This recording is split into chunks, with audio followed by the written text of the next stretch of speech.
Johnny, I guess 3-1. Can't ask for a better start to the season than that. Yeah, look, it's important that we got the 3 points. Obviously a good start's half the battle, so that was what we set out to do today.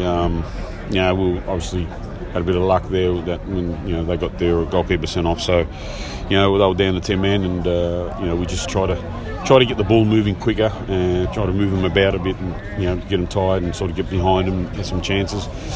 But they made it hard for us, and it was until that third goal went in, and hearts were in our mouths a lot of times. So credit to Dandenong, they really fought hard, and good luck to them. And there's no doubt we've got a lot of work still, a lot of work to do, and but we've got the 3 points, and that's what's important at the end of the day. Important to bounce back after a 4-1 defeat last week, to bounce back with a good win tonight as well. Yeah, look, the 4-1 defeat, it was a case again of us just making some absolutely tragic mistakes, and today we made their first goal was our mistake. We have the ball in the middle of the park, we lose it, and they score. So we got hairy there a couple of times again, where it's just, I don't know what's happened this year. We just seem to be making mistakes, and we're getting punished for them. And so we've got to really sort of make sure that we eliminate as many mistakes as possible. I mean, you're going to make mistakes in the game of football, but we're making them at the moment, and we're getting punished for them. So we really got to work out why that's happening. So we'll be sort of analysing that certainly in this coming week. How do you as a team crack down on it? Is it training? Is it just a mindset? What do you think it is? I think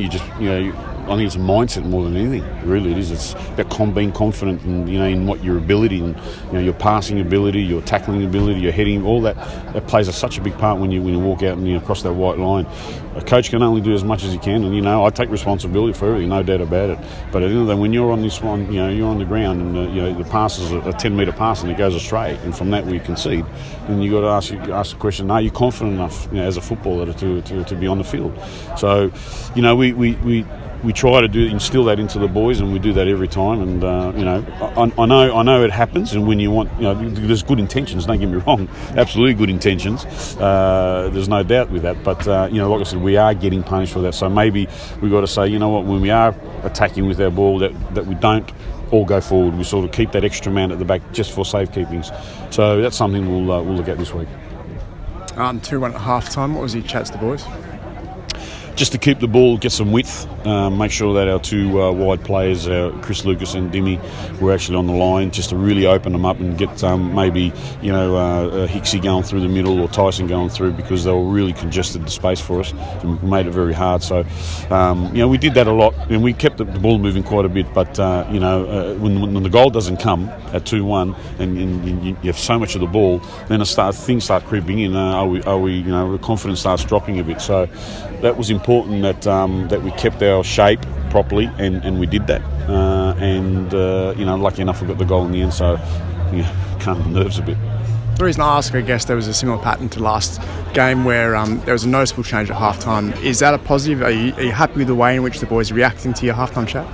Yeah, look, I mean, the boys, the good kids in the other, they listen and they do the best they can. There's no doubt about it. And we tell them things, and they follow it to a T. So I take my hat off to them with that. And there's a lot of boys in there who've come to the club. We've got 7 new players, so they're learning the Bentleigh way, and it's not easy. But it took us 2 or 3 years when I first initially came here. So they're learning, and they're getting better, and that's what we just want to keep. At the end of the game, I actually said to them, I just need to keep you got to keep improving. That's the main thing. As long as we keep improving, we'll get better, and hopefully the results will fall for us also. Speaking of new boys, obviously a good free kick for Jason Hicks. His first NPL game here for the club. Word on the goal? Yeah, great. I mean, I knew that Hicksy, he's a very good set piece taker, and that was one of the reasons why we did sign him. So we need that, and his corners were very good today, but we just didn't have anyone on the end of him. So there's no doubt that he's another weapon for us, especially outside the box. I guess on to next week now. Oakley Cannons away. Have you done much scouting of them, or what do you anticipate for next week? Yeah, look, Oakley are one of the favourites this year. There's no doubt they've got a fantastic squad, and they're going to be. It's going to be a very hard, tough game for us.